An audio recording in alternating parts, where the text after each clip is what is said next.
लेकिन जब उस स्मार्टफोन का प्राइस बढ़ जाता है तो उसका इज्जत भी बढ़ जाता है कि नहीं? सही बोल रहे हैं कि नहीं भाई? पिक्सल का 6a का जो है रेट यहाँ पे डिक्रीज नहीं हुआ, यानी कि उसमें कोई भी तरह का ऑफर नहीं है। बहुत सारे लोग मुझे कमेंट में बार बोल रहे कि भाई पिक्सल का 6a का रेट क्यों कम नहीं हुआ, आपने कहा था कि 25,000 चला जाएगा लेकिन यहाँ पे नहीं हुआ, अब हम लोग क्या करें, दिमाग खराब हो रहा है, लेने का मन था लेकिन नहीं ले पा रहे हैं, ऐसा वैसा 75 तरह की चीजें यहाँ पे लोग यहाँ पे बताने की कोशिश कर रहे हैं। तो देखिए मैं आपको हमेशा कहता हूँ कि जब आपका रिक्वायरमेंट है उस हिसाब से स्मार्टफोन को लिया कीजिए। जरूरी नहीं कि आपको वेट ही करना पड़े कोई भी सेल के लिए, क्योंकि सीधी सी बात है जब कोई प्रोडक्ट का प्राइस जो है कम होता है तो लोगों को उसमें उतना ज्यादा इंटरेस्ट नहीं होता, लोगों का उतना ही ज्यादा वहां पे क्वेश्चन भी उठता है कि इसमें 60 हर्ट्ज का पैनल दिया गया, बहुत ही स्लो चार्जिंग है, डिस्प्ले उतना अच्छा नहीं है, कैमरा ओके सा है, यहाँ पे मोबाइल उतना मजा नहीं आ रहा, फलाना ढिमकाना, 10 तरह का चीजें, जो चीजें नहीं उठाना चाहिए ना वो प्रॉब्लम भी उस फोन में उसको दिखने लगता है। लेकिन जब उस स्मार्टफोन का प्राइस बढ़ जाता है ना तो यहाँ पे उसका इज्जत भी बढ़ जाता है। अब यहाँ पे लोग सोचने लगते हैं कि भाई 25,000 के हिसाब से बहुत ही बेटर डील था, बहुत ही तगड़ा डील था, और यही चीज तो हम इतना दिन से आपको भूख भूख के बता रहे हैं मेरे भाई कि 25,000 या 27,000 के हिसाब से अगर पिक्सल का 6a मिल रहा है तो आप यहाँ पे सेल का इंतजार मत कीजिए। अगर आपको रिक्वायरमेंट है आज का ना तो आप ले लीजिए, ज्यादा वेट कीजिएगा तो दिक्कत आप लोगों को ही होगा।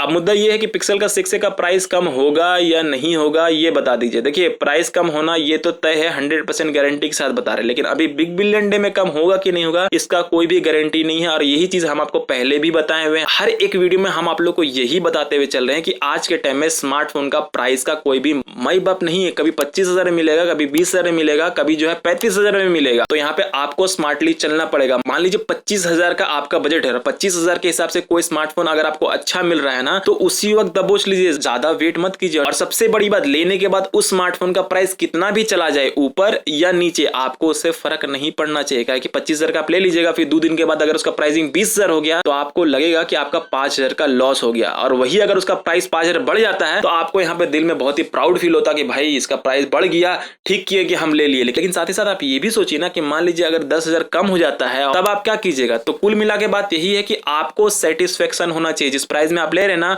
अगर आप सेटिस्फाइड है ना तो कोई भी दिक्कत नहीं है। बाकी इस वीडियो में इतना ही। अगर आपको कोई भी तरह क्वेश्चन है, कोई भी तरह क्वारीज है तो नीचे कमेंट सेक्शन में कमेंट लिख डालिए, और इंस्टाग्राम पे भी फॉलो कर लीजिए। और साथ ही साथ वो नीचे वाला बटन हुआ देखिए ना भाई, आप लोग देखते ही नहीं है, सब्सक्राइब ठोकिए। मिलते हैं नेक्स्ट वीडियो में।